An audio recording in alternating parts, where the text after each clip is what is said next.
같이 기도하시겠습니다. 하나님, 감사드립니다. 우리를 영원한 멸망 가운데에서 구원해 주시고 천국 가는 확실한 믿음과 소망을 말씀을 통해 알게 해 하시고 깨닫게 하심 감사드립니다. 이번에 귀한 말씀 앞에 함께 모인 모든 분들 하나님께서 더욱 사랑해 주셔서 오늘도 귀한 진리의 복음 말씀을 듣는 가운데 하나님의 그 크신 사랑과 은혜를 확증하고 또 하나님 앞에 감사하며 또 어떻게 살아야 될지 마음으로 다짐하는 귀한 시간 되기를 원합니다. 말씀을 증거하는 자나 말씀을 듣는 각인들 모두 하나님의 은혜의 말씀으로 오늘 가득 채워주시기를 원합니다. 모든 것 주님께서 도와주시고 역사해 주시기를 원하면서 예수님의 이름으로 기도드립니다. 아멘. 오늘 시작하는 말씀을 로마서 4장에서 찾으시겠습니다.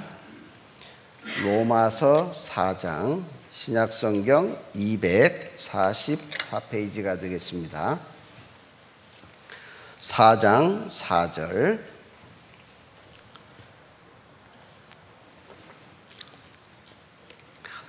(8절까지) 말씀을 제가 먼저 읽겠습니다. 일하는 자에게는 그 싹을 은혜로 여기지 아니하고 빚으로 여기거니와 이를 아니할지라도 경건치 아니한 자를 의롭다 하시는 이를 믿는 자에게는 그의 믿음을 의로 여기시나니 이란 것이 없이 하나님께 의로 여기심을 받는 사람의 행복에 대하여 다윗의 말한 바 그 불법을 사하심을 받고 그 죄를 가리우심을 받는 자는 복이 있고 주께서 그 죄를 인정치 아니하실 사람은 복이 있도다 함과 같으니라. 됐습니다. 오늘 로마서에 있는 이 말씀으로부터 시작해서 우리가 구원받은 내용들을 다시 한번 생각해보고 그리고 우리가 구원받은 것이 막연한 이야기가 아니고 그리고 명확하고 분명한 사실임을 여러 가지 성경에 기록되어 있는 말씀으로 확증하는 시간을 가져보도록 하겠습니다. 우리 사람들이 살아가는 가운데 하나님의 말씀을 배울 수 있는 기회가 주어진 것은 큰 축복이다 그런 생각이 듭니다. 저는 1987년 5월 16일 날 구원을 받았습니다. 그런데 그때 13일부터 14, 15, 16 나흘 동안 성경을 배우고 구원을 받았습니다. 저는 초등학교 2학년 때부터 교회를 다녔고 또 장로교로부터 시작해서 성결교 그리고 여호와 증인도 잠깐 갔다 오고 그리고 저희 대학이 감리교 재단이었기 때문에 대학교 안에 있는 교회를 학교 다니는 가운데서는 계속 다녔습니다. 그러던 중에 친구의 소개를 받고 성경을 배우게 되었죠. 그 전까지만 해도 저는 천국 가는 사람인 줄 알았습니다. 왜냐하면 고등학교 다닐 때부터 열심히 새벽 기도를 다녔고 제가 기차로 통학을 하면서 고등학교 1학년, 2학년을 다녔거든요. 새벽 기도 갔다 와서 통학차 6시 55분 차 타고 학교 갔다가 돌아와서 금요 철야 예배, 수요 예배 빠진 적이 없습니다. 그리고 고등학교 2학년 때부터 교회학교 그때는 반사라 그랬습니다. 교사를 했습니다. 그렇게 열심히 했기 때문에 목사님께 칭찬도 들었죠. 그러니까 당연히 천국 갈 줄 알았죠. 그런데 대학교 4학년 때 이 성경 말씀을 처음 배우는데 그동안에 내가 알았던 성경하고는 너무 다른 거예요. 가장 중요한 것이 하나님이 정말로 계시다는 것을 그때 처음 발견했습니다. 하나님은 당연히 계실 줄로 알았죠. 그런데 성경을 배워보니 정말로 하나님이 계신 줄을 알았고 그 전에 저는 막연하게 하나님을 믿었다는 걸 알았습니다. 더욱이 금요일 저녁에 죄 말씀을 듣는데 어제도 잠깐 말씀드린 것처럼 마태복음 5장 21절 22절에 제가 탁 걸렸습니다. 더 이상 설명이 필요하지 않고 강사가 성경을 읽었을 때에 이건 다 내게 해당되는 말이고 나는 지옥불에 들어가는 것이 당연하다는 걸 알았습니다. 그래서 집회 끝나고 돌아갈 때 92-2번 버스를 타고 가면서 기도했습니다. 하나님, 오늘 이 버스 사고 나면 안 됩니다. 왜냐하면 나는 지옥에 있을 테니까요. 그리고 집에 가서 반지하에서 제가 자취를 했는데 잠을 잘 수가 없습니다. 왜냐하면 잠을 자다가 제가 못 일어나면 난방이 이제 연탄이거든요. 그러니까 뭐 안전하게 해놨다고 하지만 또 가스에 제가 중독돼서 죽을 수도 있잖아요. 그러면 나는 지옥에 있을 거니까 잠을 잘 수가 없었습니다. 그리고 그 다음날 아침에 일찌감치 교회당에 가서 앉아 있었죠. 왜? 그래도 교회당에 가면 마음이 편안하리라고 생각하고, 그리고 그 전날 저녁에 복음 말씀을 듣는 가운데 2000년 전에 예수님이 내 죄를 영원히 용서했다는 사실을 그날 처음 알았습니다. 그리고 하나님이 나를 새로운 피조물로 지으셨다는 사실을 그때 알았습니다. 그래서 그날 저녁에 집에 가면서 92-2번 다시 타고 가면서 오늘은 사고 나도 괜찮습니다. 왜? 사고 나서 죽으면 내가 천국에 있을 테니까요. 예, 우리가 구원을 받은 것은 자기 확신도 아닙니다.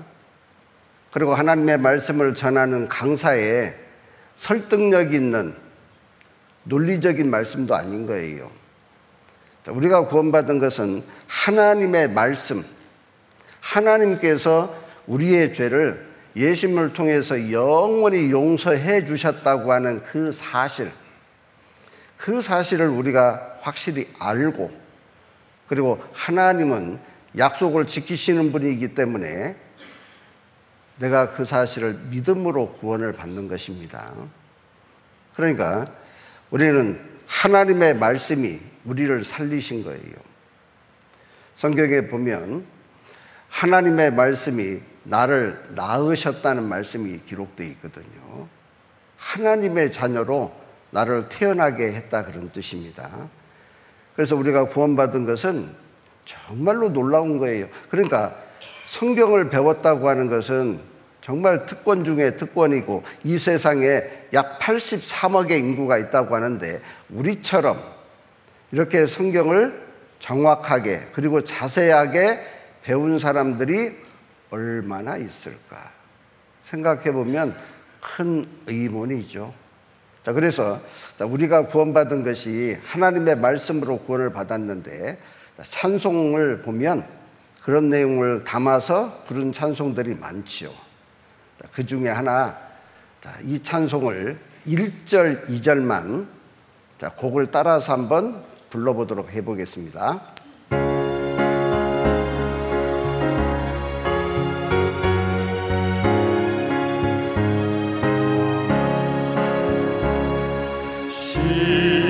십자가 위에서 흘리신 고백 뒤로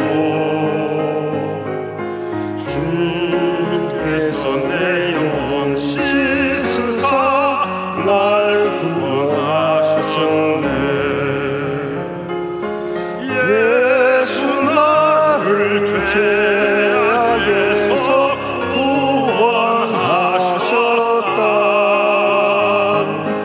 하나님 말씀에 굳게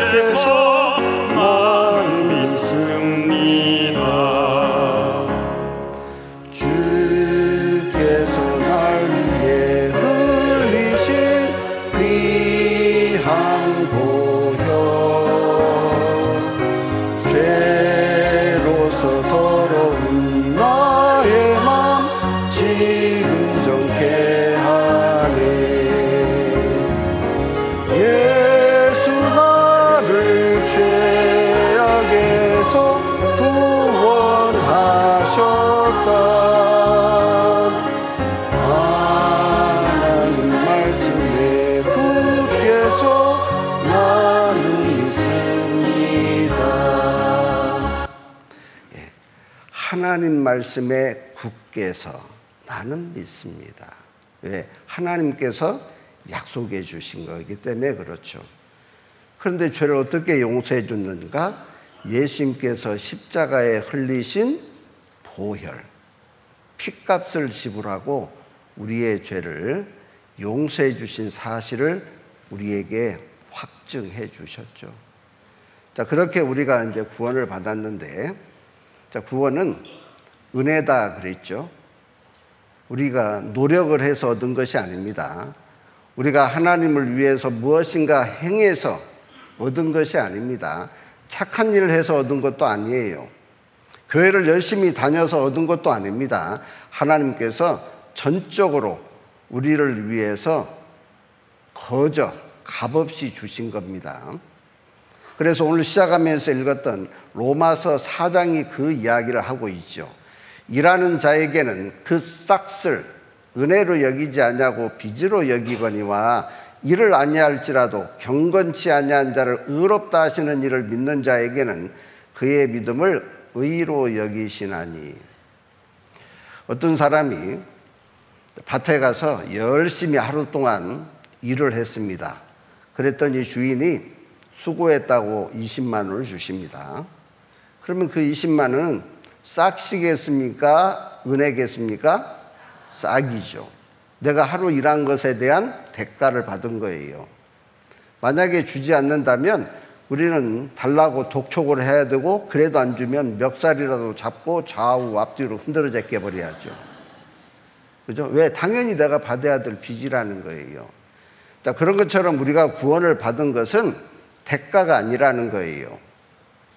은혜다 그 말입니다. 은혜라는 말은 내 편에서 한 일이 아무것도 없는데 선물로 받는 것, 그것이 은혜다 그 말입니다.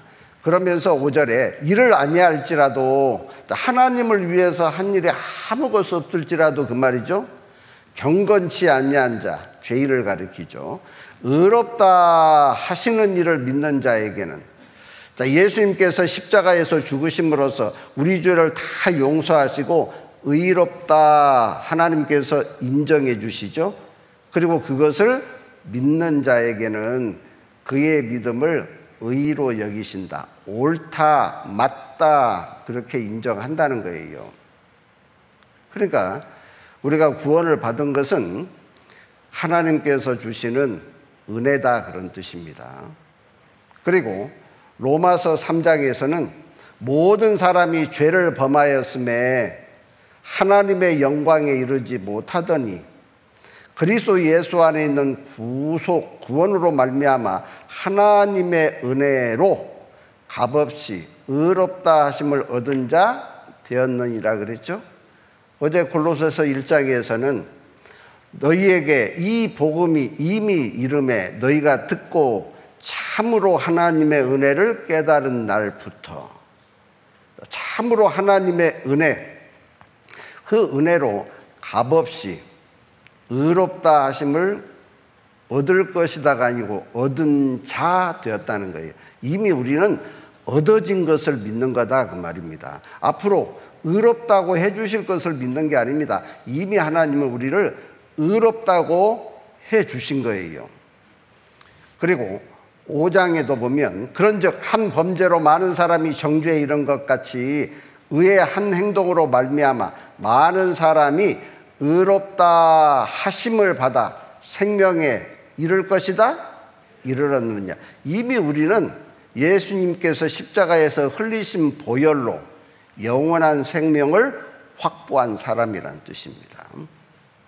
그러면서 한 사람의 순종치 아니함으로 많은 사람이 죄인 된 것 같이 한 사람의 순종하심으로 많은 사람이 의인이 되리라 그랬습니다. 동사가 어떻게 되어 있느냐고 하는 게 중요해요. 한 사람이 불순종했답니다. 그 한 사람이 누굴까요?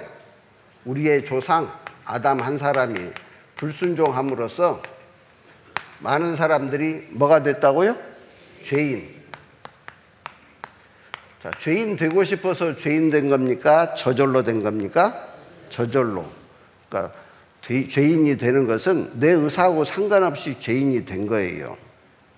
그런데 한 사람의 순종하심으로 예수님이죠. 예수님께서 십자가에서 죽으시는 순종을 하심으로써 많은 사람이 뭐가 된다고요? 의인이 되리라 그랬습니다.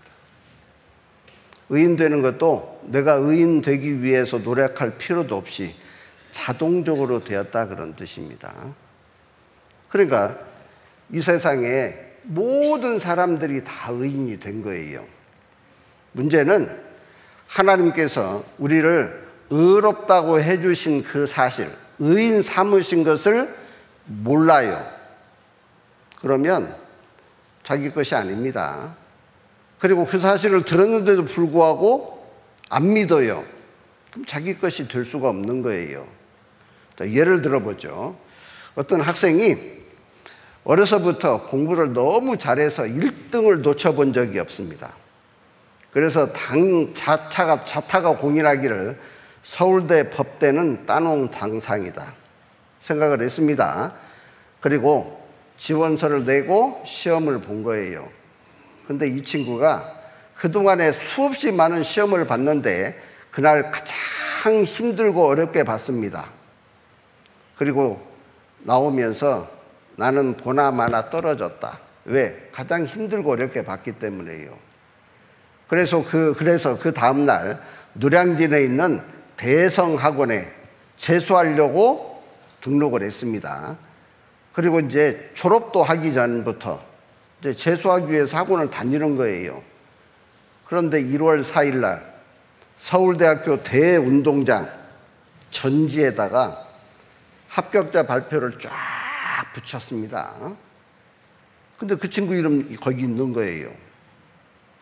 그런데 이 친구는 떨어졌다고 이미 생각을 했기 때문에 가볼 생각도 안 한 겁니다.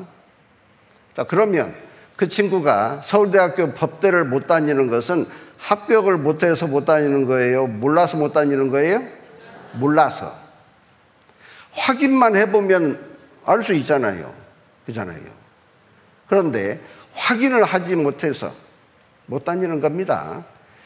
성경에 모든 사람들의 죄를 다 그리고 영원히 용서하셨다고 하나님께서 말씀하셨는데 성경을 배우지 않으면 그 사실을 알지 못하는 거예요. 김일성도 의인 됐습니다. 사담 후세인도 의인이 됐죠. 그잖아요.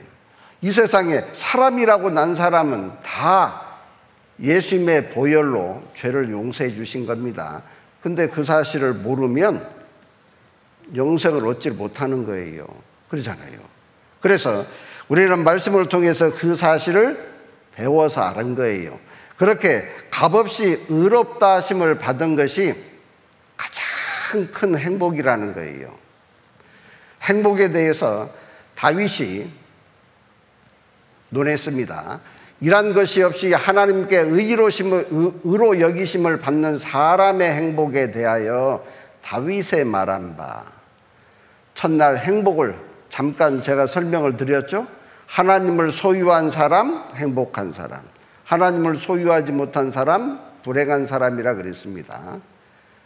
이 다윗도 그 행복을 참으로 깨달은 사람입니다. 다윗이라는 사람은 인류 역사 속에서 가장 위대한 왕입니다. 대왕 붙은 사람들이 몇 사람 있는데 그런데 그들의 결말은 비참했어요. 그런데 끝까지 영광스럽게 살다가 영광스럽게 생을 마친 사람, 그리고 가장 영광스럽게 사는 사람이 다윗이거든요. 수십 명의 아내에게서 수십 명의 자녀가 있고, 그리고 재물은 말할 수 없이 많았습니다. 그랬던 다윗이, 그리고 전쟁에서 한 번도 안 졌잖아요. 그랬던 다윗의 행복을 이야기할 때 내가 전쟁에서 늘 승리하니까 행복하더라, 자식이 많으니까 행복하더라, 그런 얘기는 한 적이 없습니다. 다윗이 이야기하는 행복의 개념은 그 불법을 사하심을 받고 그 죄를 가리우심을 받는 자는 복이 있고 죄를 용서받고 하나님께서 죄를 가리우시는 것을 받은 사람, 복이 있다는 거예요. 주께서 그 죄를 인정치 아니하실 사람은 복이 있도다함과 같으니라. 자, 인생에 있어서 가장 큰 복이 무엇이냐? 죄를 용서받고 그리고 천국 가는 확실한 보장이 되어 있는 사람. 그 사람이 진정 행복한 사람이다, 그런 뜻이죠. 그잖아요. 그러니까 하나님께서 이 다윗도 자기의 죄를 용서해 주시고 덮어주신 것을 잘 알고 있는 거예요. 죄를 가리우심을 받았다는 말을 성경에서는 다른 표현을 사용하고 있는데, 이사야서 42장에 보면 내가 네 허물을 빽빽한 구름에 사라짐같이 네 죄를 안개에 사라짐같이 도말하였으니 너는 내게로 돌아오라. 내가 너를 구원입니다. 구원하였음이라 그랬습니다. 하나님께서 우리 사람과의 하나님 사이에는 빽빽한 구름이 끼어 있는 것처럼 죄가 그렇게 많았던 거예요. 가끔 낮은 구름을 있으면서 아주 먹구름이 잔뜩 끼었을 때 어둡습니다. 대낮에도. 그래서 라이트를 켜고 다닐 정도로 어둡죠. 하나님과 우리 사이에 죄 때문에 우리는 어두움과 그리고 두려움 가운데서 인생을 살아가고 있는 거예요. 그런데 그 빽빽한 구름에 사라지는 것처럼, 그리고 4월에나 9월쯤 되면 안개가 내리기 시작하면 불과 몇 미터 앞도 내다보지 못할 정도로 짙은 안개가 낄 때가 있잖아요. 그러면 운전할 때 얼마나 무서운지 모릅니다. 자전거 타고 학교 갈 때도 정말로 무서워요. 앞에 무엇이 갑자기 나타날지 모르니까요.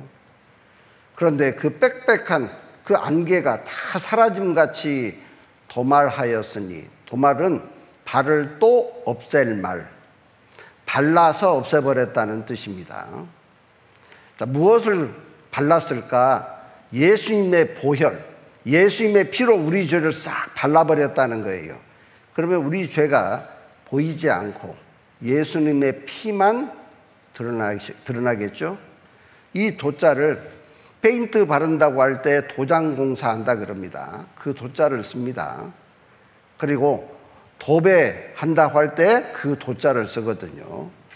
지금은 벽이 반듯반듯하기 때문에 도배 공사할 때 기존에 있는 것을 다 뜯어내죠. 그리고 속지도 붙이고 또 합지도 그 다음에 붙여서 도배를 합니다. 근데 옛날 시골 흙집 있잖아요. 흙집. 흙집은 기존에 있는 종이를 뜯어내면 다 쏟아져 버립니다. 그래서 기존의 더러운 벽지 위에다가 새로운 종이를 풀을 발라서 딱 붙이죠. 그러죠?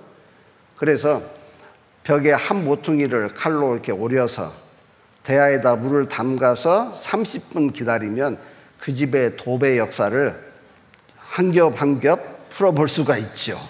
예.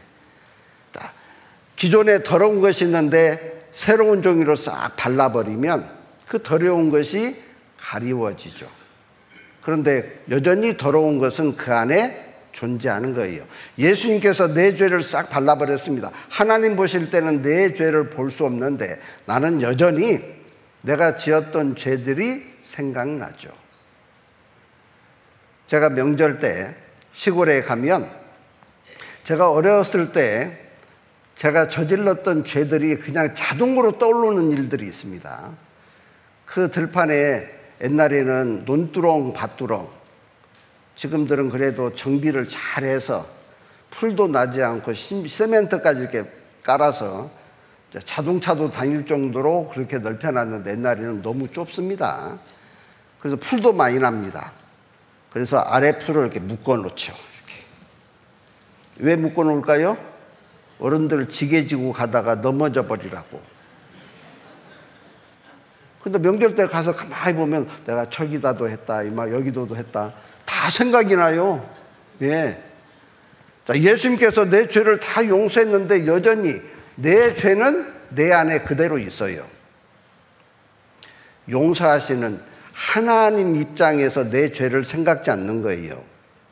그러니까 예수님의 보혈로 내 죄를 싹 발라버렸다 그 말은 내 마음에서 없앴다는 말이 아니고 하나님께서 자기의 독생자의 핏값을 지불하고 다 용서했다고 하는 사실을 하나님의 마음에서 지웠다 그런 뜻입니다. 그래서 도말하였으니 너는 내게로 돌아오라 내가 너를 구원하였습니다. 우리가 이 성경을 순서를 잘 봐야 됩니다. 자, 1번 돌아오면 도말해 준다. 2번 도말했으니 돌아오라. 몇 번입니까? 2번입니다. 돌아오면 도말해 준다는 말이 아닙니다. 이미 죄를 다 용서했으니까 돌아오라는 거예요. 교회 다니면 천국 갑니까? 천국 가게 해놨으니까 교회 다니라는 겁니까? 헷갈리셔요? 예, 천국 가게 해놨기 때문에 구원받았으니까 교회 다니라는 거예요. 교회를 다니는 무슨 공로로 천국 가는 게 아닙니다. 그러잖아요. 우리는 죄를 이미 하나님께서 다 용서해 주셨기 때문에 그 사실을 믿고 하나님께 돌아오라는 거예요. 그것이 회개입니다. 그잖아요. 자, 그런데 돌아오라고 하는 표현은 그 죄를 용서했다는 사실을 믿을 때 돌아가는 거예요. 그렇죠? 그래서 믿는다는 말하고 돌아간다는 말은 같은 의미로 사용할 수 있는 겁니다. 자, 죄를 다 용서했기 때문에 돌아오라는 말은 죄를 다 용서해 주신 사실 믿어달라는 거예요. 그거 못 믿어서 하나님께 못 돌아가냐 그 말이잖아요. 가끔 신문에 광고가 나죠.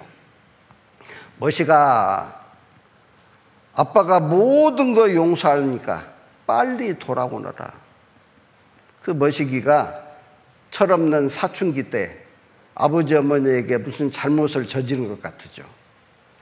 그리고 집을 무서워서 나가버렸습니다. 아버지는 처음에 그럴 거예요. 그놈의 자식 꼴도 안 보니까 속이 다 시원하다고. 그런데 정말로 그것이 얼마나 가까이요. 제가 성남에 살 때 우리 작은 놈이 꼴통입니다. 보통 꼴통이 아니거든요. 그런데 어느 날은 뭔 큰 잘못을 저질렀어요. 제가 화가 나가지고 너 같은 놈 필요 없으니까 나가버려. 근데 진짜 나가요. 그런데 저녁 9시가 됐는데 집에를 안 옵니다. 슬슬 이제 불안해지는 거예요.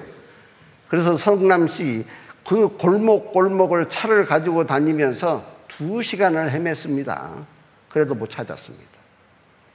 11시쯤 돼서 아이들과 같이 가끔 이제 그 사택 바로 옆에 희망대 공원에 올라가서 농구도 하고 그리고 달리기도 했기 때문에 혹시 거기 어디 쭈그리고 앉고 있을까 그 시간에 올라갔습니다. 근데 그때까지 운동하는 사람들은 있는데 우리 아들은 없어요. 그래서 어둑한 그 벤치에 무릎 꿇고 앉았습니다. 하나님, 살려만 돌려보내 주십시오. 그 기도밖에 안 되더라고요. 그리고 이제 내려왔어요. 집에서 밥 먹고 있더라고요. 너 어디 갔다 왔냐?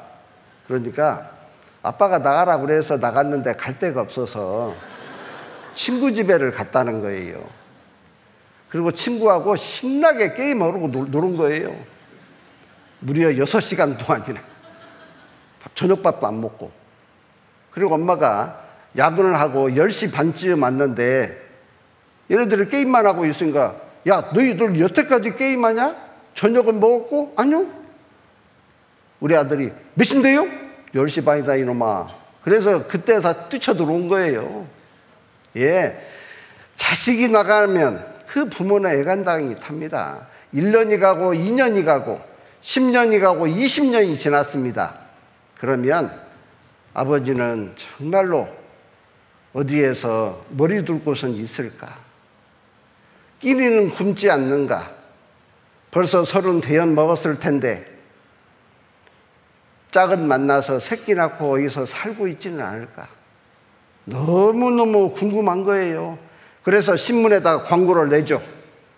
집 나가기 직전에 사진 걸어놓고 아버지가 모든 거 용서할 테니까 빨리 돌아오너라. 자, 그 신문을 보고 아버지가 용서했다는 사실을 믿으면 돌아갈까요? 안 돌아갈까요? 돌아가고 말고죠. 그런데 믿지 않으면 안 돌아가죠. 내가 우리 아버지 한 15년 겪어봤는데 20년 기다려도 안 오니까 신문 광고 내서 나 돌아가면 내 모가지 비틀지도 몰라. 그러면 절대로 안 가요. 돌아간다는 것은 믿는다는 뜻이고 믿지 않으면 절대 돌아가지 않도록 되어 있습니다. 자, 하나님께서 우리 죄를 다 용서하시고 돌아오라 그 말은 좀 믿어달라는 거예요. 용서하신 것이 사실이니까 믿어달라는 거예요. 그잖아요. 만약에 그렇게 신문 광고를 냈는데 돌아가지 않았어요. 그럼 옛날에 지은 죄 때문에 불효자식입니까? 돌아가지 않은 죄 때문에 불효자식 될까요? 돌아가지 않는 죄 때문에 불효자식 되는 거예요. 그렇잖아요. 성경에 요한복음 16장 9절에 죄에 대하여라 함은 저희가 나를 믿지 아니하며, 이제 지옥 가는 죄가 하나 생겼어요. 자기가 평생 살면서 짓는 죄는 이미 예수님의 피로 다 용서됐고 이제 지옥 가는 죄가 하나 생겼는데 믿지 않는 죄 때문에 지옥 간다는 거예요. 또 한 가지는 몰라서 지옥 가는 거겠죠. 그러죠? 그래서 알고 믿기만 하면 누구든지 다 천국 갈 수 있다, 그런 뜻입니다. 자, 보시죠. 자, 여기. 자, 우리는 살아오는 가운데서 이렇게 많은 죄를 짓고 살았어요. 이 모든 죄가 다 나의 죄죠. 예수님의 피로 우리의 죄를 싹 덮어버렸습니다. 그래서 우리 죄가 이제 하나도 없는 사람이 된 거예요. 누구 앞에서요? 하나님 앞에서요. 자, 동아일보에 덕호야, 아빠가 모든 것 용서할 테니 빨리 돌아오라라. 얼굴로 봐서는 할 14살 먹어 보이죠. 예, 철없을 때 나간 거예요. 그러면 이 덕호는 아빠가 용서한다는 것이 믿어지면 돌아가겠죠. 그잖아요. 그런데 이사야 일보에 제가 사진을 대신 걸었습니다. 내가 내 허물을 빽빽한 구름에 사라짐같이 내 죄를 안개에 사라짐같이 도말하였으니 너는 내게로 돌아오라. 내가 너를 구원하였습니다. 글자 수는 틀리지만 내용은 똑같은 이야기죠. 그잖아요. 민호, 모친, 위독, 급히 귀가 바람 모든 것 용서한다. 이런 신문 광고의 특징은 모든 것 용서한다는 겁니다. 모든 것. 이 사람을 찾습니다. 아버지가 위독하니 조속히 귀가 바란다. 모든 걸 용서한다. 모든 것이죠. 진홍아, 아빠, 엄마 모두 용서했다. 이미 용서가 다 끝난 거예요. 오면 용서해 준다는 것이 아니죠. 너 하고 싶은 대로 해주마. 이제 자유도 주겠대요. 예. 요한복음 8장 32절에 진리를 알지니 진리가 너희를 자유케 하리라. 예. 진정한 자유는 구원받을 때 있는 거예요. 그리고 아빠가 약속하마, 아버지가 약속을 해도 믿을 수 있죠? 그잖아요. 그런데 우주 만물을 창조하신 하나님이 약속을 하네요. 그 약속을 믿을 수 없다면 지옥 가기에 합당한 사람이죠. 더 이상 얘기할 필요가 없는 것이죠. 약속은 누가 하느냐에 따라서 믿을 수도 있고 못 믿을 수도 있는 거예요. 예를 들면 서울의 달동네 판자로 이루어진 그런 집에 대통령이 찾아갔습니다. 할머니 손을 보니 마디는 말할 수 없이 굵었습니다. 그리고 고생의 흔적들이 그대로 있습니다. 그리고 할머니의 손을 만지면서 할머니 참 인생 고단하게 사셨네요. 이제 남은 여생 소원이 있으면 제게 말씀해 주시면 제가 들어드리겠습니다.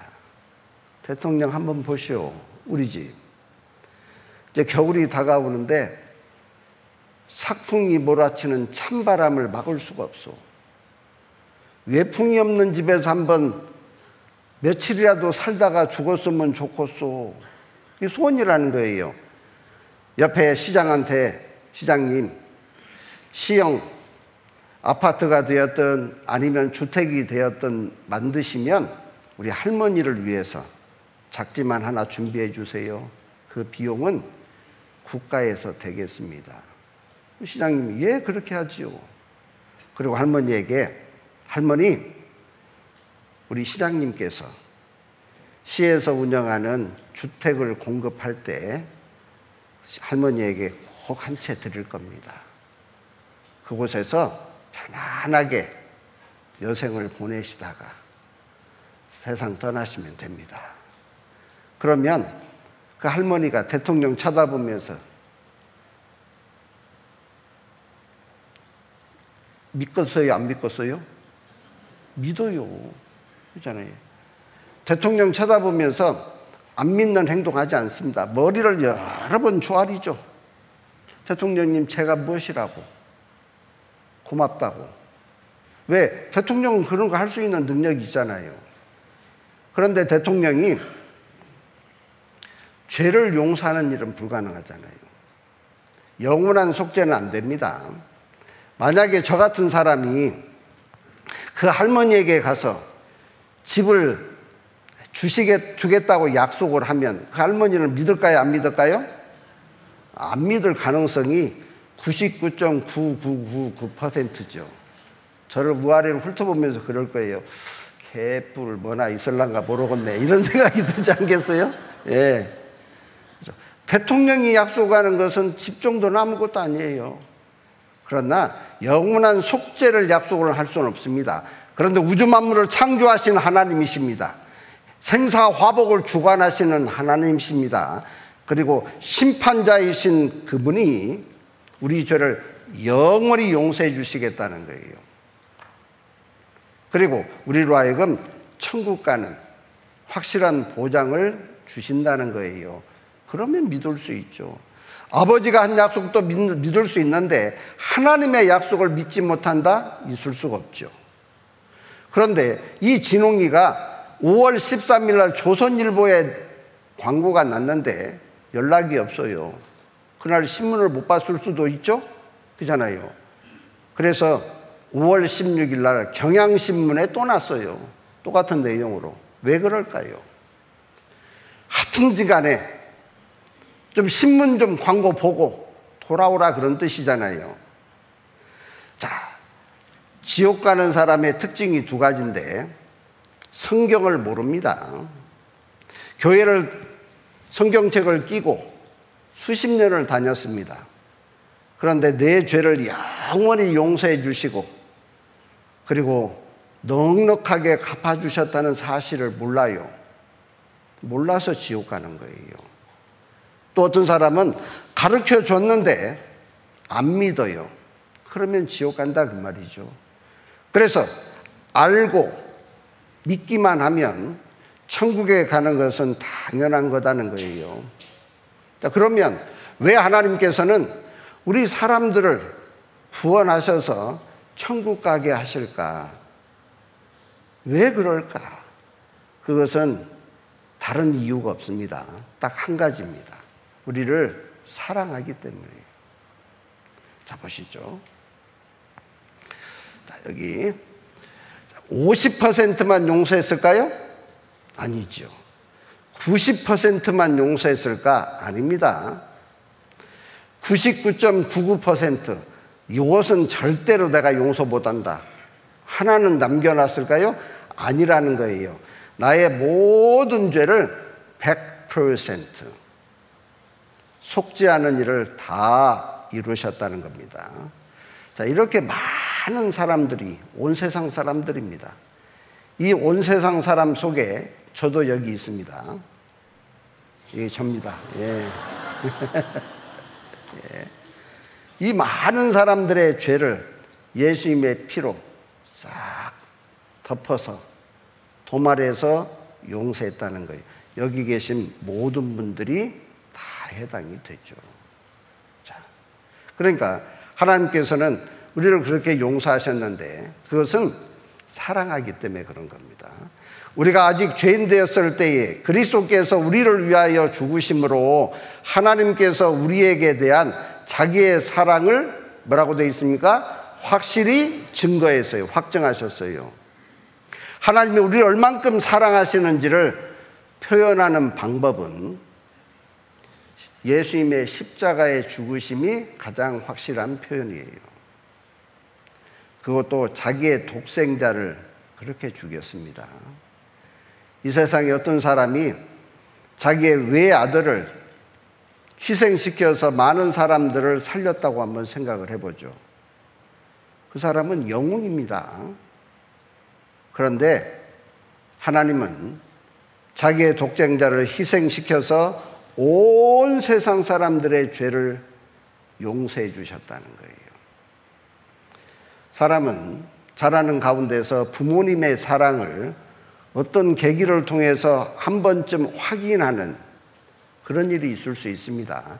그리고 그런 것을 확인하게 되면 정말 부모님을 소중하게 생각하고 그 부모님에게 기쁨이 되는 삶을 살아야 되겠다고 다짐하게 돼요. 저는 고등학교 2학년 때 저희 어머니의 사랑을 확증했습니다. 저는 공부를 늦게 시작을 해서 고등학교 들어가는 걸 재수했습니다. 중학교 3학년을 또 다녔어요. 그리고 고등학교를 들어갔는데 2학년 때까지는 외갓집에서 기차 통학을 했습니다.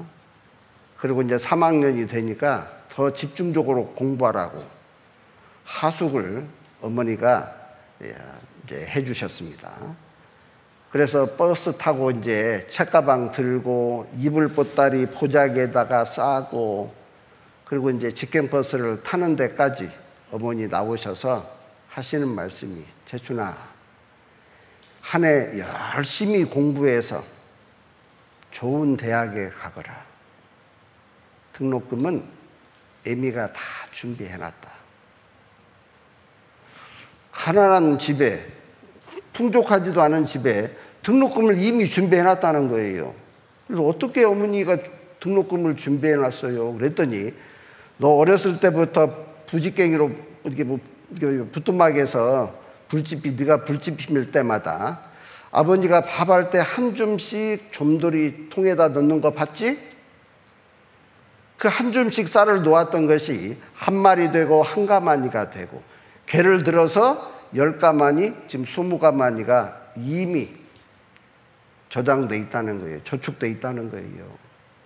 그때 당시에 쌀 한 가마니가 5만 원 정도 했는데 제가 대학교 등록금이 61만 4천 원이었거든요.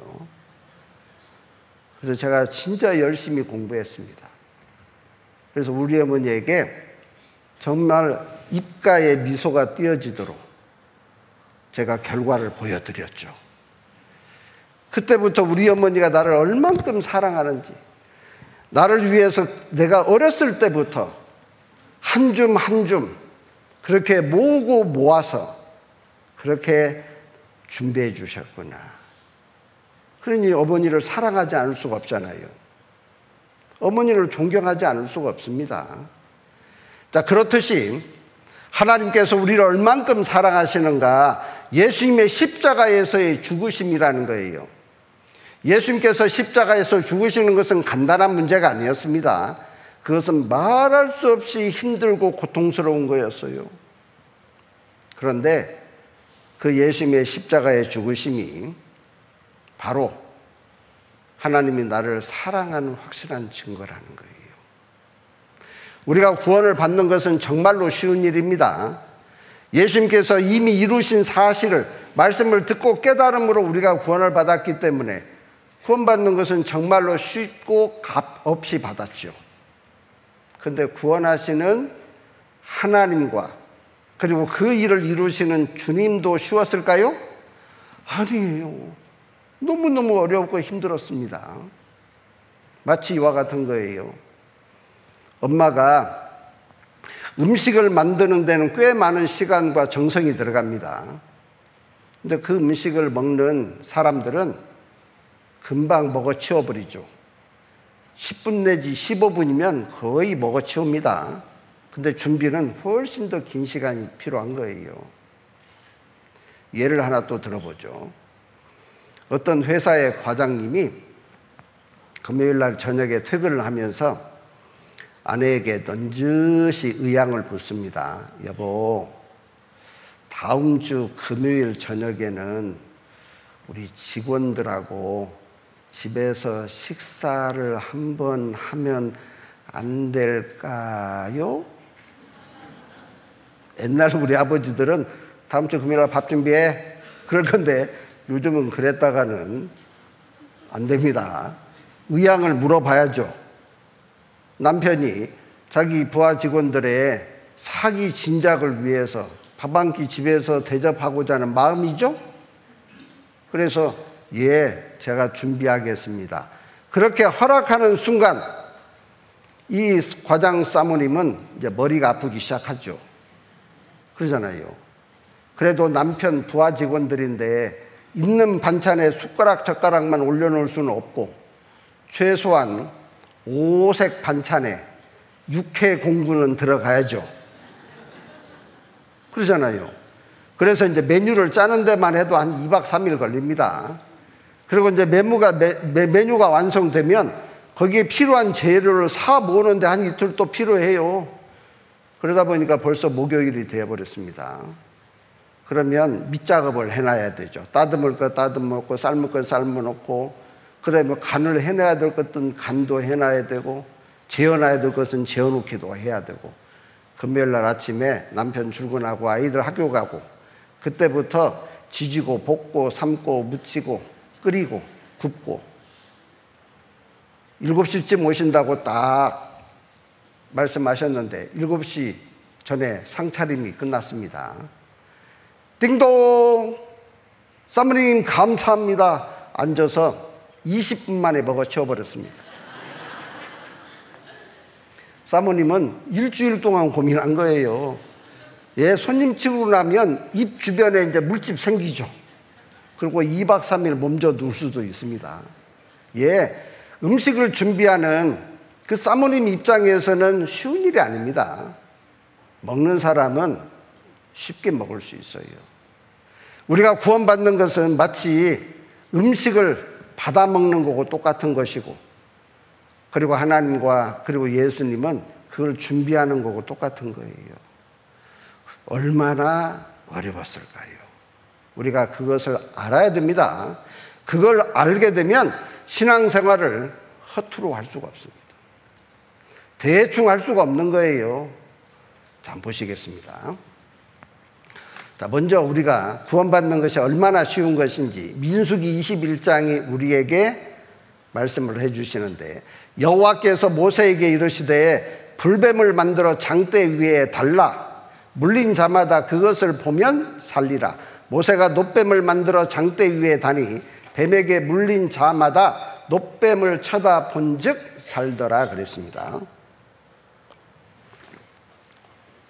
이 사건은 이스라엘 백성들이 광야길을 걷는 가운데 에돔 땅을 가로질르면 빨리 갈 수 있는데 에돔 사람들이 못 간다고 막았습니다.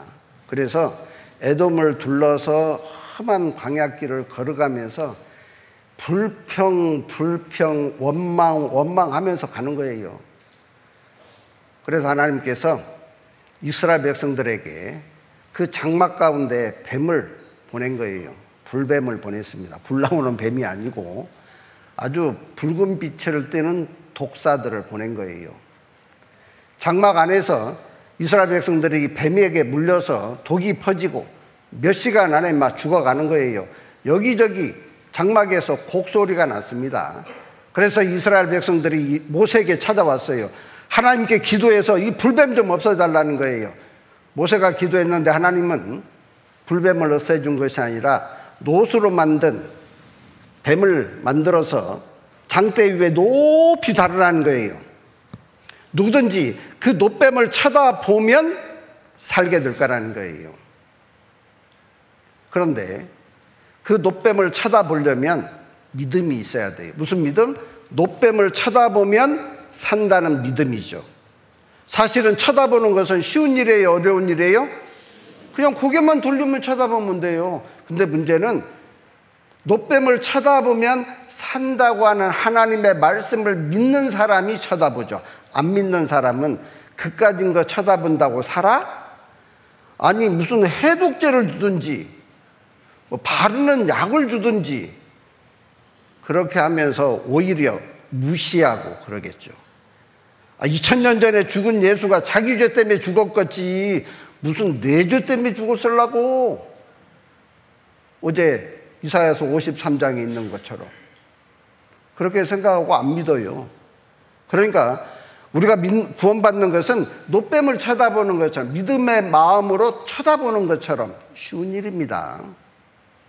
그래서 그 노뱀이 무엇인지를 예수님께서 인용을 하셨어요. 요한복음에 모세가 광야에서 뱀을 든 것 같이 인자도 들려야 되니 예수님도 나무 위에 매달려야 된다는 거예요. 그러니까 구약의 노뱀은 바로 예수님의 그림자라 그런 뜻이죠. 이는 저를 믿는 자마다 영생을 얻게 하려 하십니다. 노뱀을 쳐다보는 것처럼 예수님께서 십자가에 매달린 그 사실이 내 죄를 용서해 준다고 하는 것을 믿는 자마다 영생을 얻는다 그랬죠.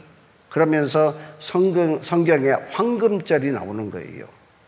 하나님이 세상을 이처럼 사랑하사 독생자를 주셨으니 이는 저를 믿는 자마다 멸망치 않고 영생을 얻게 하려 하십니다.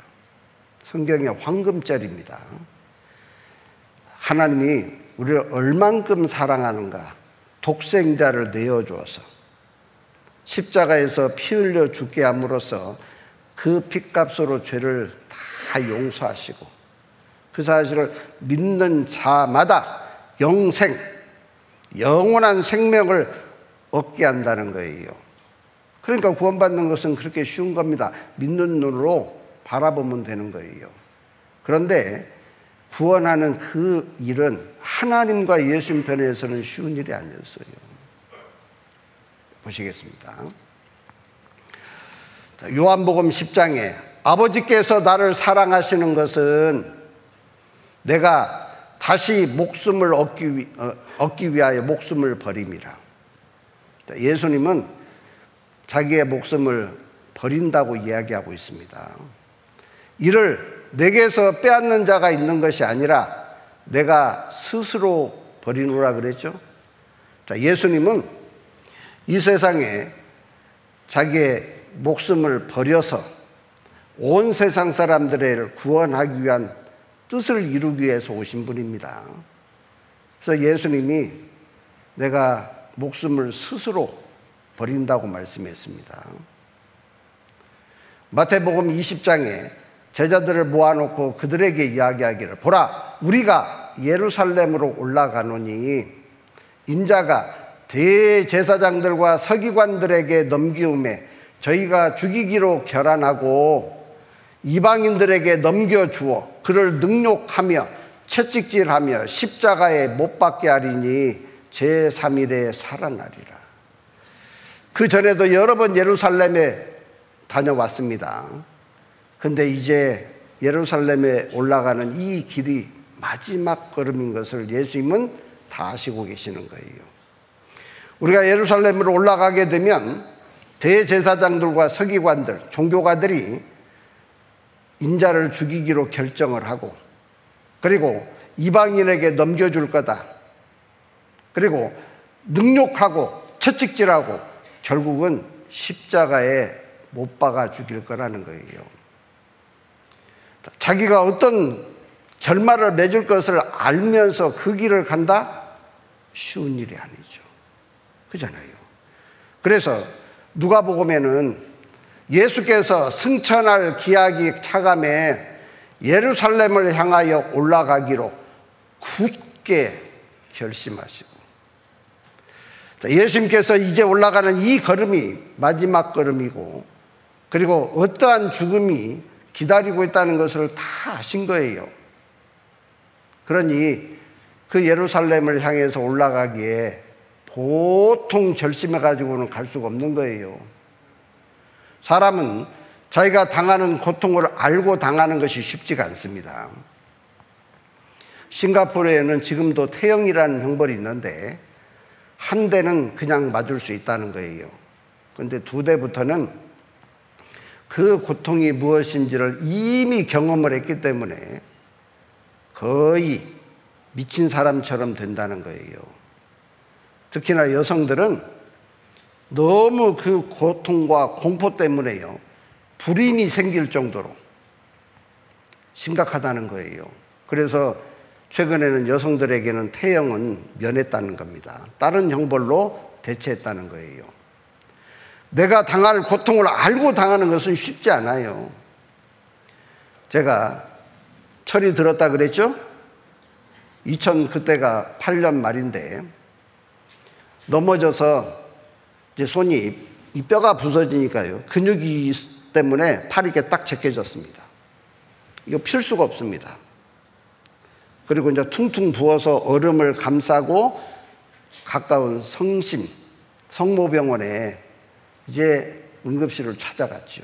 사진을 찍어보니 조각이 많이 났습니다. 의사 선생님이 수술을 해야 된다는 거예요. 그런데 당장은 안 되고 일주일 후에 부기가 빠져야 된다는 거예요. 그 대신에 이 손은 펴야 된대요. 그러더니 하얀 가운을 입은 사람이 저를 뒤에서 깍 껴안아요. 제가 좋아서 껴안은 줄 알았어요. 그리고 한 남자 인턴 선생님이 제 팔뚝을 딱 잡아요.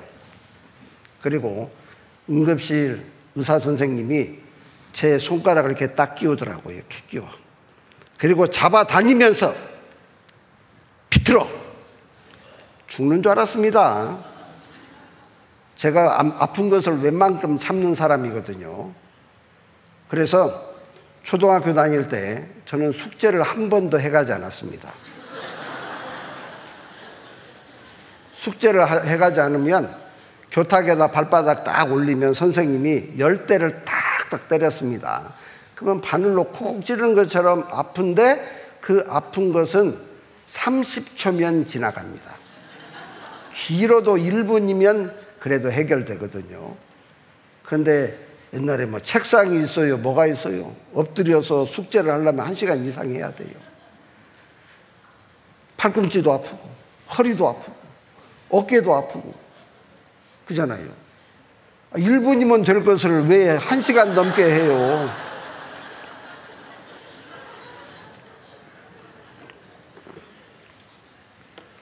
맞는 것, 아픈 것 걱정이 없습니다. 지금도 마찬가지입니다.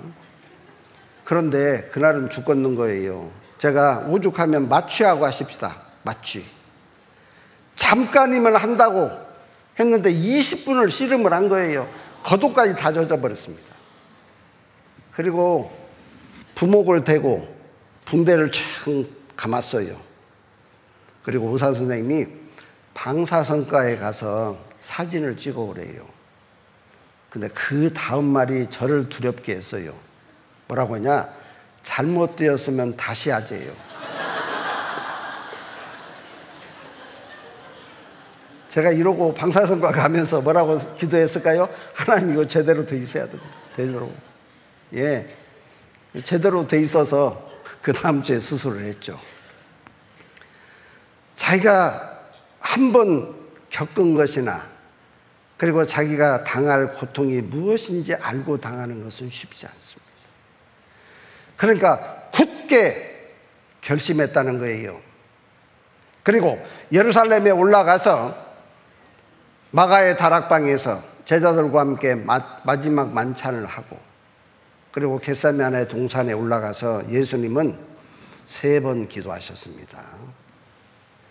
마태복음 26장에 조금 나아가서 얼굴을 땅에 대시고 엎드려 기도하여 가라사대 내 아버지여 할만하시거든 이 잔을 십자가의 진노의 잔입니다.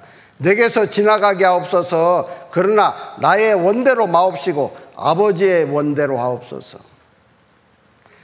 육체를 가지고 있는 이 예수님도 십자가의 그 고통을 생각하면 피하고 싶은 거예요.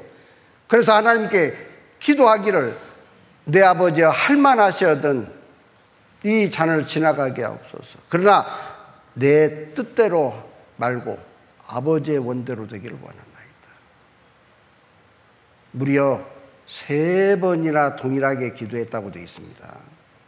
땀방울이 핏방울이 돼서 떨어졌다는 거예요. 얼마나 긴장하고 얼마나 두려움에 휩싸여서 하나님 앞에 애타게 기도했으면 모세혈관이 터져서 땀샘으로 그 땀방울이 핏방울이 되어 떨어졌냐 그 말입니다. 그리고 3번의 기도를 마치고 내려왔습니다. 벌써 유대 종교가들이 군사들을 보내서 예수님을 붙잡으러 왔어요. 횃불을 들고요. 그러니까 얼굴이 명확하게 분간이 안 되었던 것 같으죠? 예수님이 그들을 향해서 이렇게 질문을 했습니다. 예수께서 그 당할 일을 아시고 나아가 가라사대 너희가 누구를 찾느냐? 너희들 누구 찾으러 왔느냐 그 말입니다. 그들이 대답했습니다. 나사렛 예수라 하거늘 나사렛 예수 잡으러 왔다는 거예요. 그러면 우리 같으면 어떻게 할까요? 냅다 도망가야죠. 근데 예수님은 이렇게 대답했습니다. 가라사대 내려라. 너희들이 잡으려고 하는 그 나사렛 예수가 나라는 거예요. 나 잡아가라 그런 뜻이잖아요. 그렇잖아요. 그를 파는 유다도 저희와 함께 섰더라 그랬습니다. 그래서 예수님이 묶여서 끌려간 겁니다. 그러니까 예수님은 스스로 목숨을 내놓은 거다 그 말이에요. 왜? 그것이 하나님의 정하신 뜻이기 때문에요. 그리고 그때 당시에 대제사장 가야바의 뜰에 내팽개쳐졌습니다. 그리고 예수님을 많은 사람들이 조롱한 거예요. 혹은 그에게 침을 뱉으며 그의 얼굴을 가리우고 주먹으로 치며 가로되 선지자 노릇을 하라 하고 하속들은 손바닥으로 치더라. 예수님을 향해서 죄인들이 침을 뱉었습니다. 뺨을 때리고 주먹질을 한 거예요. 이것은 모욕한 겁니다. 우주 만물을 창조하신 하나님 그분이 죄인인 인간들에게 모욕을 당하고 그리고 능욕한 거예요. 그러면서 심지어는 하속들, 종들도 예수님을 뺨을 때렸다고 되어 있습니다. 그리고 예수님께서 불의한 재판을 받고 십자가에 채찍에 맞고 십자가에 이제 매달리게 됐습니다. 이에 총독의 군병들이 그의 옷을 벗기고 홍포로 입히며 가시 면류관을 엮어 그 머리에 씌우고 갈대를 그 오른손에 들리고 그 앞에서 무릎을 꿇고 희롱하여 가로되 유대인의 왕이여 평안할지어다. 벌써 많은 채찍에 맞았습니다. 살은 너덜너덜한 게 찢어졌고 머리에는 가시 면류관을 씌웠습니다. 그리고 그 예수님 앞에서 무릎을 꿇고 희롱을 하는 거예요. 유대인의 왕이여 평안할지어다. 평안하게 해놓고 평안하다 할지하지 말할 수 없이 고통스럽게 해놓고 평안할지어다 그 말은 완전히 조롱하는 거예요. 그러잖아요. 그에게 침을 뱉고 갈대를 빼앗아 그의 머리를 찼다 그랬습니다. 그 빌라도의 병사들이 예수님에게 침을 뱉은 거 이방인들입니다. 그리고 갈대를 가지고서 그의 머리를 때렸어요.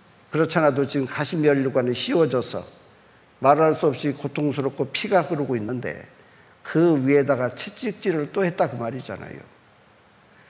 그리고 십자가에 매달려 있을 때 지나가는 자들은 자기 머리를 흔들며 예수를 모욕하여 가로되 성전을 헐고 사흘에 짓는 자여 네가 만일 하나님의 아들이여든 자기를 구원하고 십자가에서 내려오라. 모욕했다고 되어 있습니다. 네가 하나님의 아들이면 스스로 구원해보고 십자가에서 내려와 하나님의 아들이라는 걸 입증해보라는 거예요. 대제사장들과 서기관들도 장로들과 함께 희롱하여 가로되 저가 남은 구원하였으되 자기는 구원할 수 없도다. 저가 이스라엘의 왕이로다. 지금 십자가에서 내려올지어다. 그러면 우리가 믿겠노라. 예, 당장 내려와도 안 믿습니다. 예수님이 그들에게 붙들리면서부터 십자가에 달릴 때까지 얼마나 많은 모욕과 능욕과 멸시와 천대를 받았는지 모릅니다. 그 예수님께서 뭘 잘못했다고요? 그리고 꼭 그렇게 해야 할 만한 이유가 있었어요? 그런데 예수님이 그렇게 하신 겁니다. 이유는 하나님이 우리를 사랑하기 때문에, 그 방법밖에는 우리를 구원할 수가 없기 때문에 예수님은 그렇게 하신 거예요. 그리고 그 종교가들이 이어서 이야기하기를 저가 하나님을 신뢰하니 하나님이 저를 기뻐하시면 이제 구원하실지라. 구원 안 하는 것 보니까 하나님께서 버렸다 그 말이잖아요. 제 말이 나는 하나님의 아들이라 하였도다 하며 함께 십자가에 못 박힌 강도들, 양편에 있는 살인 강도들도 예수님을 욕했다고 되어 있습니다. 뿐만 아니라 로마 군병들은 예수님을 또 희롱하면서 네가 만일 유대인의 왕이어든 네가 너를 구원하라. 이렇게 희롱을 해도 예수님은 한마디 말이 없는 거예요. 우리 같으면 온갖 악담을 막 쏟아버릴 것 같은데, 그리고 예수님의 능력 정도면 그들에게 말 한마디 하면 그냥 싹 죽여버릴 수 있습니다. 1초도 안 걸려요. 그런데 예수님은 한마디 말이 없어요. 얼굴색도 하나 변하지 않습니다. 이사야서 57장에 그 상황에서 예수님이 어떻게 해야 될 것이 예언되어 있는데, 그가 곤욕을 당하여 괴로울 때에도 그 입을 열지 아니하였으며 마치 도수장으로 끌려가는 어린 양과 털 깎는 자 앞에 잠잠한 양같이 그 입을 열지 아니하였도다. 예수님은 한마디 말도 없는 거예요.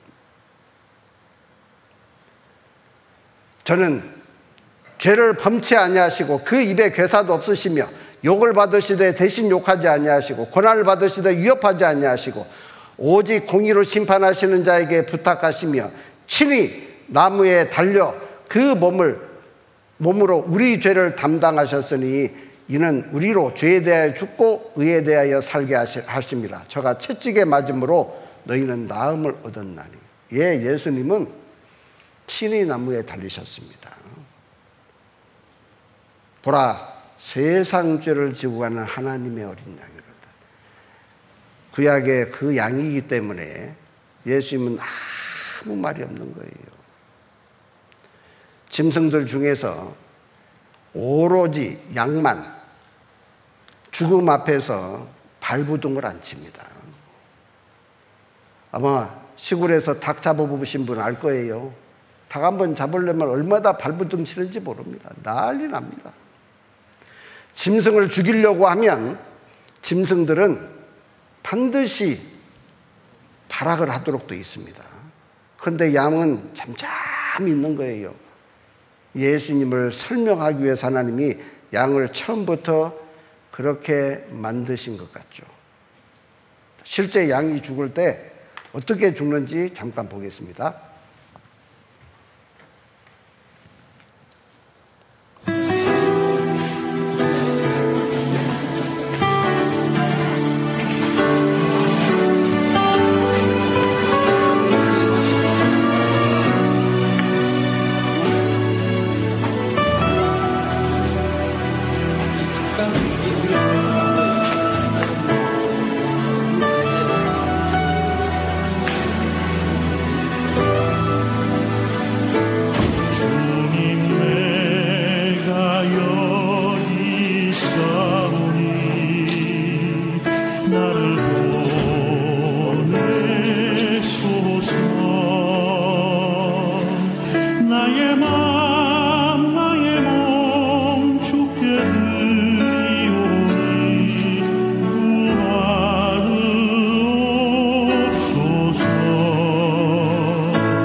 가진 모두가 주께 드리오니 주와 주옵소서.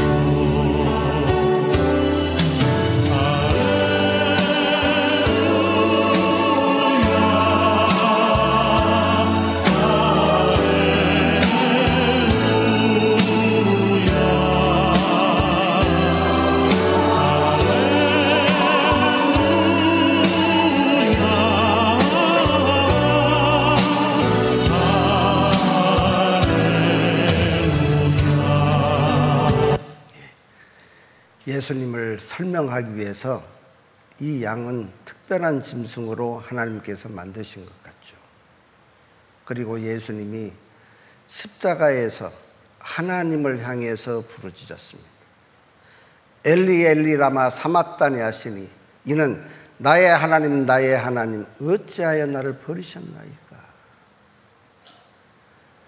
사람을 향해서는 아무 말도 안 하시고 하나님을 향해서 나의 하나님 나의 하나님 어찌하여 나를 버리셨나이까. 예, 하나님은 예수님 버렸습니다. 이유는 우리를 얻기 위해서요. 그래도 예, 하나님은 천상에서 그 예수님의 부르짖는 소리에 외면하신 거예요. 그 외면할 때 그 하나님의 마음이 어땠을까요?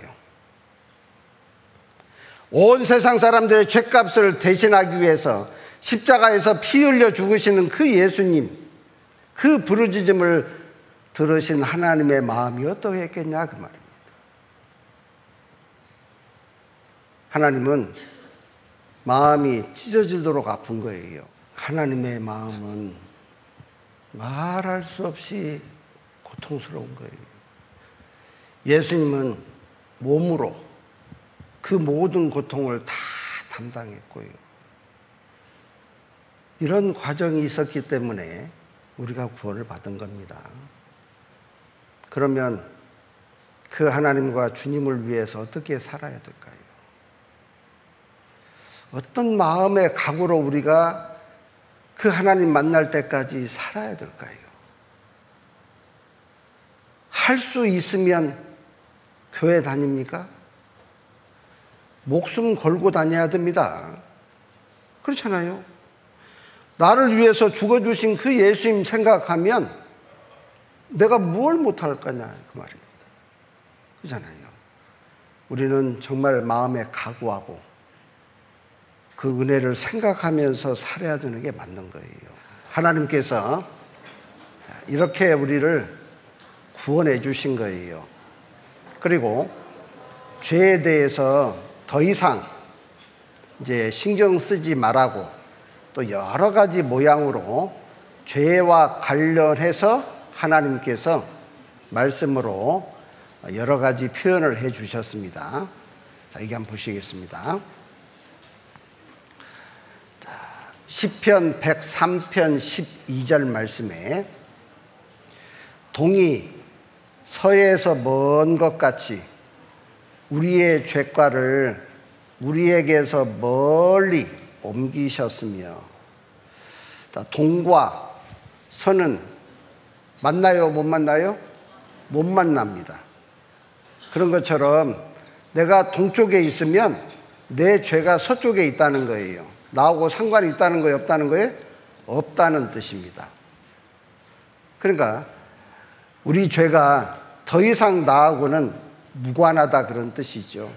그러니까 나하고 무관하기 때문에 하나님께서 우리를 심판할 수가 없다 그런 뜻이죠. 또 미가서 7장 19절에서는 다시 우리를 긍휼히 여기셔서 우리의 죄악을 발로 밟으시고 우리의 모든 죄를 깊은 바다에 던지시리이다. 하나님을 의인화했습니다. 하나님께서 우리의 죄를 하나님의 발로 탁 밟았어요. 그러면 죄가 보일까요? 안 보일까요? 안 보인다는 뜻입니다. 성경에 요한복음에 예수님은 십장에 만유보다 크시다 그랬습니다. 이 우주보다 크신 분이 예수님이에요. 그러면 예수님의 발이 우리 은하만 하다고 생각해 보죠. 우리가 살고 있는 은하, 1000억 개의 은하가 이 우주 공간에 있다는데 은하만 하다고 생각해 보죠. 그 은하 안에 태양계가 있고 태양계 안에 이제 지구가 있고 지구 안에 대한민국이 있고 대한민국 안에 대구광역시가 있고 그리고 우리는 대구광역시 안에 이 자리에 있는 거예요. 그리고 내가 지은 죄가 얼마나 많고 큰들 하나님의 발로 탁 밟으면 보일까요? 안 보일까요? 안 보인다 그 말이에요. 마치 우리 사람이 먼지 하나 발로 밟는 거고 똑같다 그 말이죠. 그래서 우리의 죄악을 발로 밟으셨다 그 말은 그 죄를 더 이상 생각지 않는다 그런 뜻이죠. 또 우리의 모든 죄를 깊은 바다에 던졌대요. 깊은 바다에. 어느 깊은 바다인지 얘기도 해놓지 않고 하여튼 깊은 바다에 던졌대요. 그러면 찾을 수 있을까요? 없을까요? 못 찾아요. 어떤 사람이 모처럼 섬여행을 가기 위해서 배를 탔습니다. 그리고 시원한 바닷바람을 좀 맞기 위해서 갑판 위로 올라갔습니다. 그런데 이 귀걸이가요, 뒤에 있는 고정핀이 느슨하게 되어가지고 남편이 해외 출장 갔다가 오면서 사준 다이아 목걸이입니다. 근데 이게 빠져가지고 한번 통통 퐁당 바닷물로 떨어졌습니다. 선장수도 내 귀걸이 빠졌다. 어디 빠졌는지 알아도 찾아요? 못 찾아요? 못 찾아요. 근데 나의 모든 죄를 다 뭉쳐서 깊은 바다에 던졌는데 북극해인지 남극해인지 태평양인지 대서양인지 인도양인지 어딘지도 몰라요. 그냥 던져버렸대요. 찾을 수 있다는 거예요? 없다는 거예요? 불가능하다는 거예요. 더 이상 죄에 대해서 걱정하지 말라 그 말이잖아요. 보옵소서 내게 큰 고통을 더하신 것은 내게 평안을 주려 하심이라. 주께서 나의 영혼을 사랑하사 얼만큼 사랑했어요? 자기의 독생자까지 십자가에 못 박아 죽이면서까지 사랑했죠. 멸망의 구덩이가 어디예요? 지옥이죠. 건지실고, 그럽니까? 건지셨고죠. 이미 건져놨습니다. 앞으로 건져줄 게 아니라는 거예요. 이미 건져놓은 거예요. 나의 모든 죄는 주의 예수님의 등 뒤에다 다 던져내버렸어요. 그러니 하나님이 보시면 예수님의 십자가에서 죽으시면서 흘리신 보혈만 보이죠. 요한복음 5장 24절에 내가 진실로 진실로 너희에게 이르노니 내 말을 듣고 또 나 보내신 이를 믿는 자는 영생을 얻을 것이다? 얻었고. 이미 우리는 얻은 거예요. 영어 성경에는 have 동사 현재형으로 되어 있습니다. 지금 현재 주고 있다는 뜻입니다. 영생을 얻었고 심판에 이르지 않으니 죄가 없어졌으니 심판받을 일이 없다 그 말이잖아요. 사망에서 생명으로 옮겼느니라. 운명이 확 바뀐 거예요. 신분이 전환됐다 그런 뜻이죠. 우리는 이 사실을 알기 전까지만 해도 지옥 갈 수밖에 없는 사람이었습니다. 그런데 예수님이 내 죄를 다 용서해 주신 사실을 깨닫는 순간에 나는 천국 갈 수밖에 없는 사람으로 바뀐 거예요.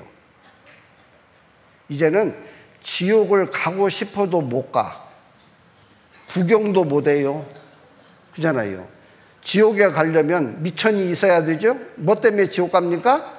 죄 때문에 가는데 죄가 다 용서져서 깨끗하게 됐으니 이제 가고 싶어도 못 가요. 어떤 노숙자가 겨울이 이제 다가옵니다. 그리고 그 추운 겨울을 나기가 걱정이 되니까 대구지방법원 김판사 문을 똑똑 두들겼습니다. 판사님, 저 교도소에 6개월만 있다 나오게 해주세요. 그러면 판사님이 그럴 거예요. 아니, 당신이 무슨 죄가 있다고 교도소를 가고 싶어라 해요. 제가 죄는 없어요. 그럼 판사님이 이런 사람으로 보죠. 감옥은 내가 가고 싶으면 가는 게 아닙니다. 죄가 있는 사람만 감옥에 가듯이 죄가 이미 다 용서됐으니 지옥 가고 싶어도 이제 지옥 갈 수 없는 사람으로 신분이 바뀌었다는 거예요.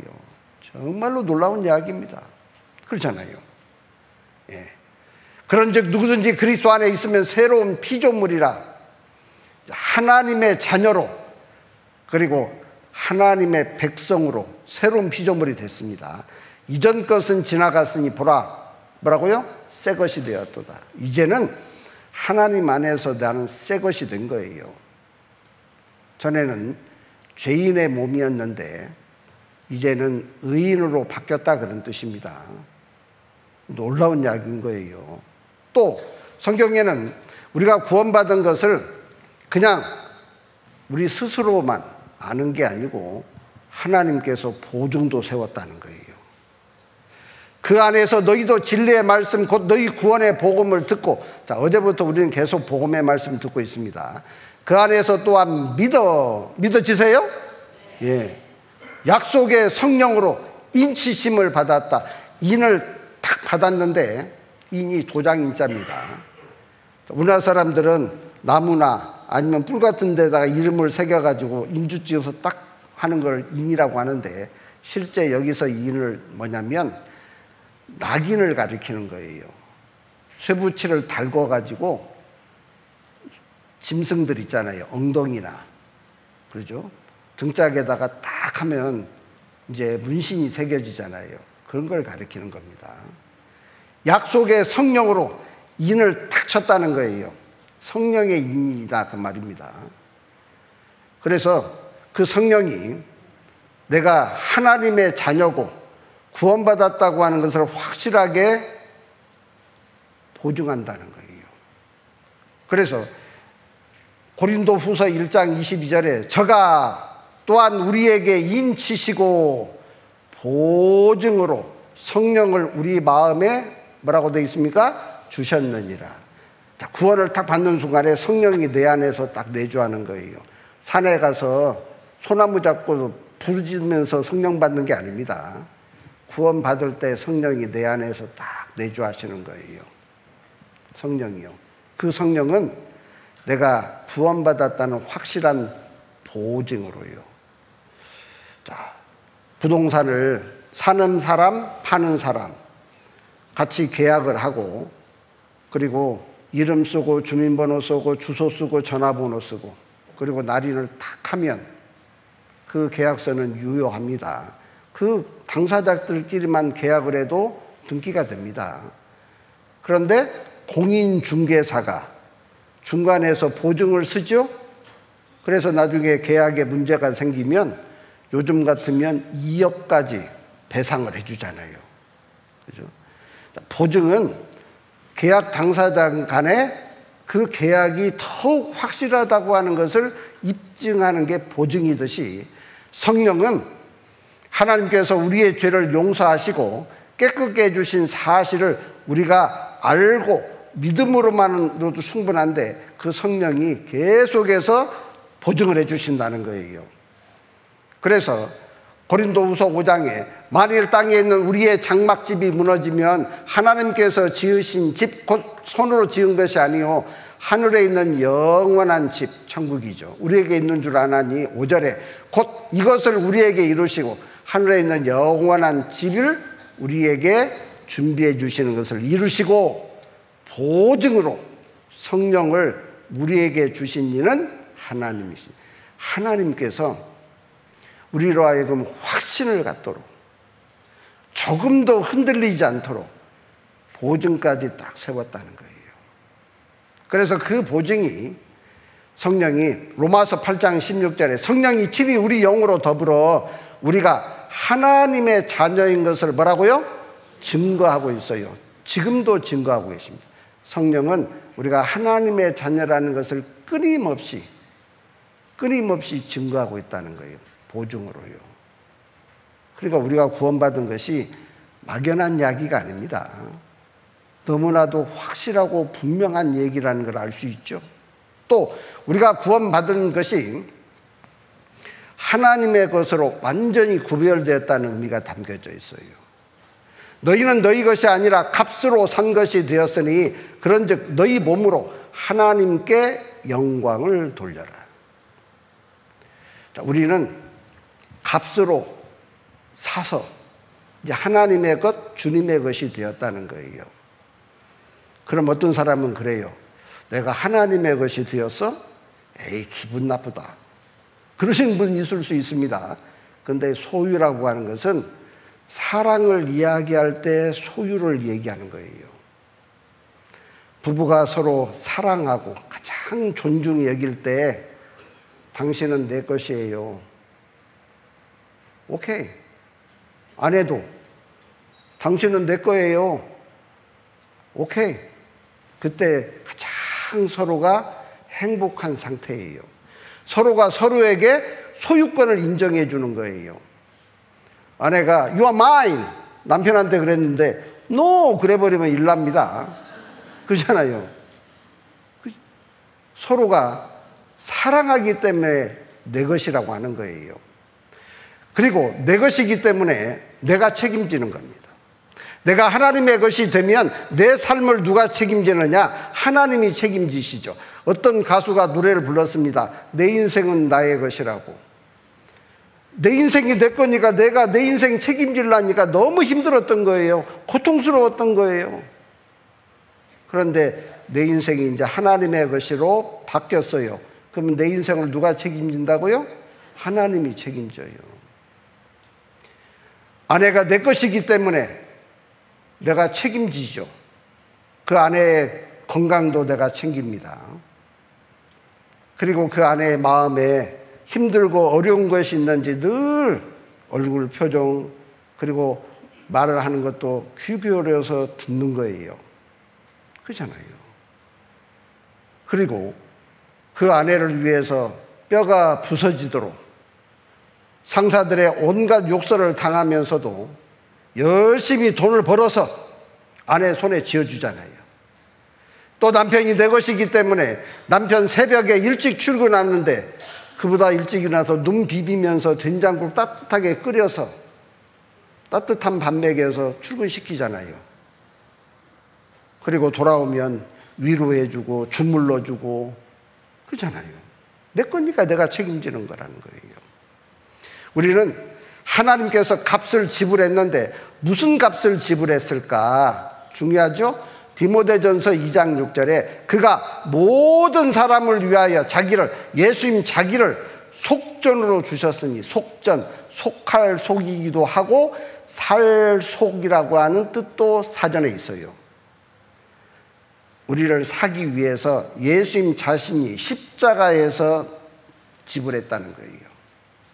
그래서 우리는 주님의 것이 되었고 하나님의 것이 되었어요. 속전이 랜섬인데 몸값이라는 뜻입니다. 기약 이름은 증거할 것이라 그랬습니다. 그래서 우리가 살아도 주를 위하여 살고 죽어도 주를 위하여 죽나니 그러므로 사나 죽으나 우리가 주의 것이로다. 주님의 것으로 내가 이미 소유권이 바뀌었어요. 그래서 주님이 내 인생을 책임집니다. 내가 주님께 맡기기만 하면 돼요. 맡기기만 하면. 그런데 안 맡기면 어떻게 되느냐? 하나님 책임 안 져요. 내 삶을 기꺼이 맡겨보셔요. 다 책임지십니다. 또 우리가 구원받을 때 우리는 하나님 나라의 시민권자가 되었어요. 오직 우리의 시민권은 하늘에 있는지라 거기로서 구원하는 자 곧 주 예수 그리스도를 기다리노니. 우리는 이 땅에 살고 있지만 하나님 나라의 시민권이라고 하는 여건이 생긴 거예요. 그러니 내가 이 세상 떠날 때 내 나라인 영원한 천국에 가는 거예요. 더러 외국을 다녀보신 분도 있죠? 남의 나라 들어갈 때는 긴장합니다. 왜냐하면 그들이 거절할 수도 있거든요. 거절하면 비행기 타고 다시 돌아와야 돼요. 목적도 달성하지도 못하면서 비용 많이 듭니다. 더군다나 화도 납니다. 제가 2005년도에 여기 대구 집회에 왔다가 그 다음 주 월요일 날 미국에를 갔는데 애틀란타 공항에서 거절당했습니다. 아니, 거절당한 게 아니고 인터뷰를 하는데 제가 영어를 못 알아먹어가지고 얼마나 곤욕을 치렀는지 모릅니다. 통역하는 아가씨를 불러서요, 20분 동안 세워놓고 물어보는 거예요. 무슨 목적으로 왔냐? 며칠 있다 갈 거냐? 돈은 얼마나 가져왔냐? 네가 만나려고 하는 사람은 누구냐? 그 사람은 언제 왔느냐? 네하고 관계는 어떻게 되냐? 20분 동안 취조받듯이요, 입국 심사를 받았는데 입국 도장에 다른 사람은 6개월짜리 도장 찍어주는데 저는 1개월짜리 찍어주라고요. 너무너무 화가 나서 제가 1달러도 안 쓰고 나왔습니다. 그런데 창피하더라고요. 영어를 10년이나 공부했는데 눈으로도 되고 손으로도 다 되는데 알아듣지 못하니 말을 못하죠. 창피하죠. 예.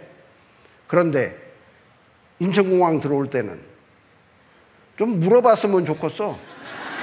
어디 갔다 왔냐고, 뭐 타고 왔냐고. 내가 할 얘기 많거든요. 근데 외교부 직원이요, 얼굴 한번 쳐다보고 여권 한번 사진 보고 스캔해서 도장 꽝 찍어주고 내주네. 예, 내 나라 들어올 때는 걱정이 없어요. 남의 나라한테 갈 때는 늘 불안한데 내 나라 들어올 때는 당당할까요? 겨우 들어올까요? 당당하죠. 보셔요. 우리는 하나님 나라의 시민권자이기 때문에 에베소서 3장에 우리가 그 안에서 그를 믿음으로 말미암아 담대함과 같이 읽어보십니다. 하나님께 당당히 나아감을 얻느니라. 예, 우리는 하나님 앞에 당당히 갈 수 있는 자격이 주어졌다는 뜻입니다. 그러니까 우리가 받은 구원이 얼마나 놀라운 일인지 모르는 거예요. 그래서 더 이상 죄 때문에는 걱정할 것이 없습니다.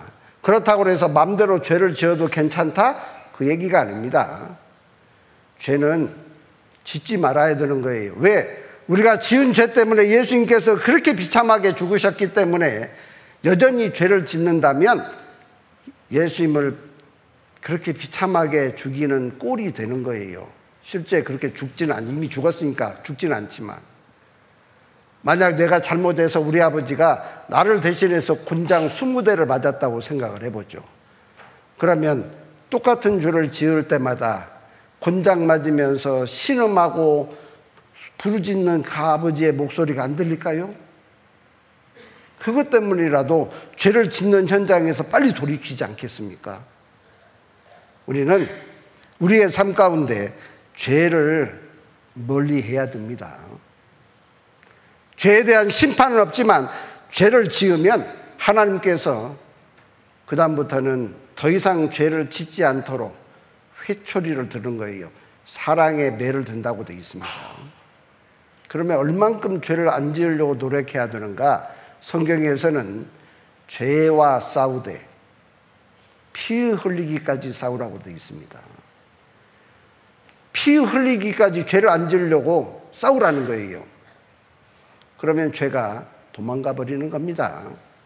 어렸을 때 친구들하고 동네에서 같이 놀다가요, 어느 순간에 갑자기 감정이 격해지면 쌈이 붙습니다.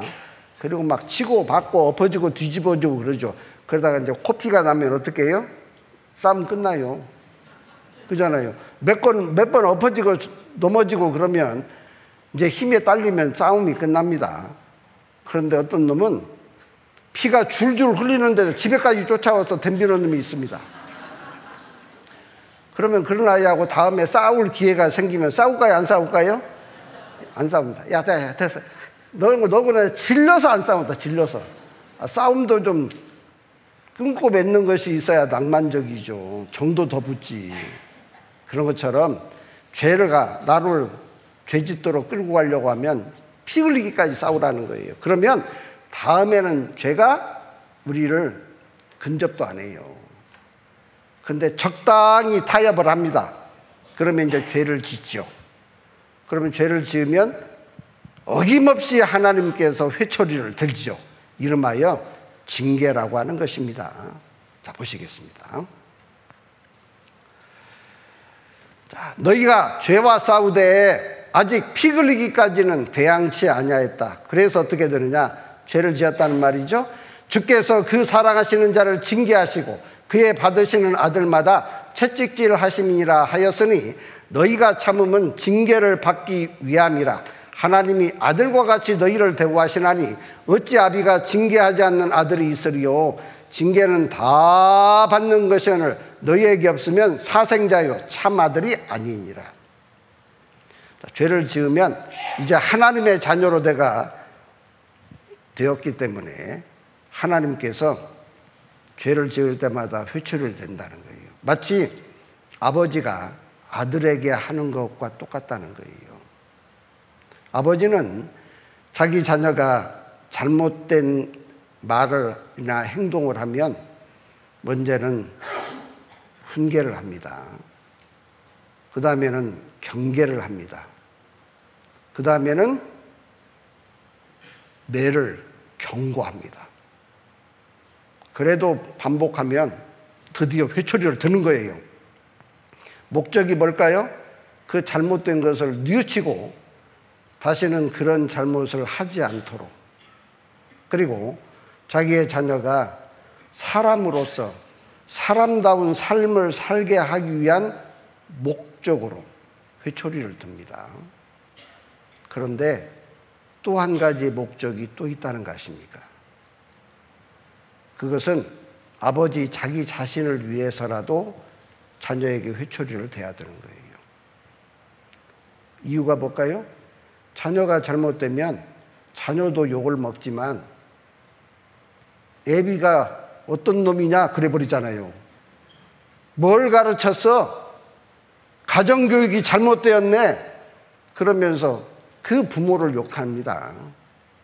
그러니까 아버지는 자기의 자녀의 바른 삶을 위해서도 징계해야 되고, 그리고 자기가 욕을 먹지 않기 위해서라도 반드시 징계해야 되는 것입니다.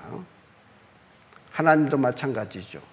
우리가 하나님의 자녀로서 이 세상 가운데 살아가면서 하나님의 자녀답게 살아가게 하기 위해서, 그리고 우리 때문에 하나님이 욕을 먹지 않기 위해서, 이스라엘 백성들 때문에 하나님의 이름이 더러워졌다 그랬습니다.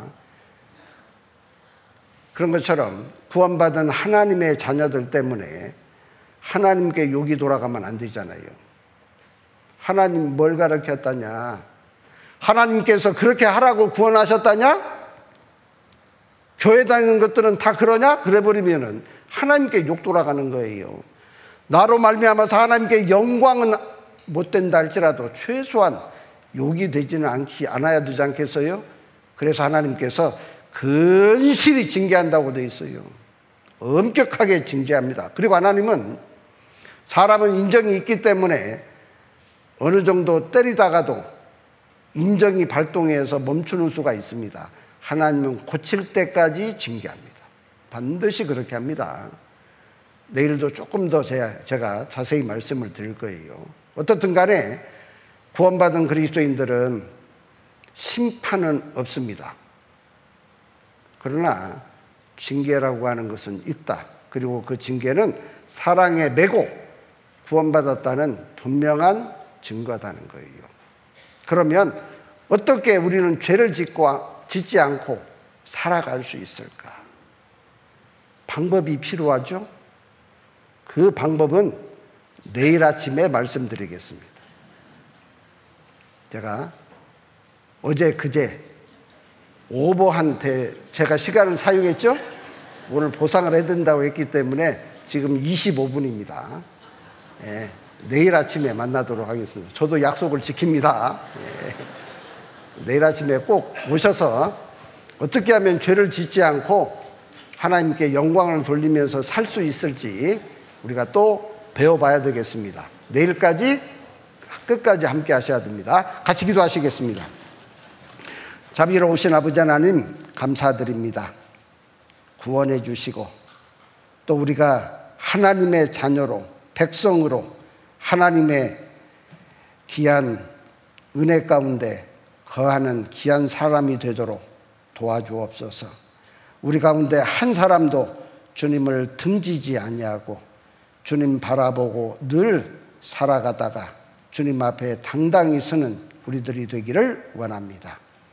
내일 아침 귀한 말씀 가운데 함께해 주시기를 원하면서 예수님의 이름으로 기도드립니다. 아멘.